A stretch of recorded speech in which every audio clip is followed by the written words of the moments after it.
Goeiedag vriende, welkom by dag 3 van ons oordenkenis. In Exodus het Israel vervreemd van God gevoel. Hierdie belewenis was ingebed in die antieke geloof, wat hulle ervaar het dat jou God is geografies bepaal en ook sy godsdienstige en politieke invloed.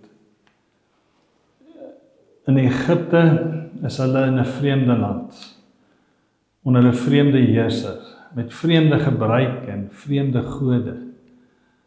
Maar in die vreemde hoor die kinders van die Here God se stem. Hulle hoor God se verlossingsverhaal. God praat met Moses en stuur hom na Egipte. Gaan verkondig aan my kinders, ek is die lewende God ook hier in Egipte. Die God van Abraham, Isak en Jakob, julle verbondsgod. God stuur jou sodat my volk my in die woestyn kan gaan aanbid. God hef nie die vreemdeling op nie. In die Nuwe Testament lees ons van 'n verlore seun in 'n vreemde land, vervreem van God en sy ouerhuis. En dan kom die verbondsbelofte van God in sy gedagtes op. As hy uitroep, in my Vader se huis is daar genade en vrede, liefde en versoening.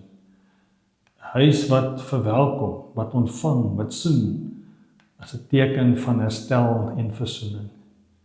Vriende, in die lig van die kruis, roep Jesus uit, Vader vergewe hulle.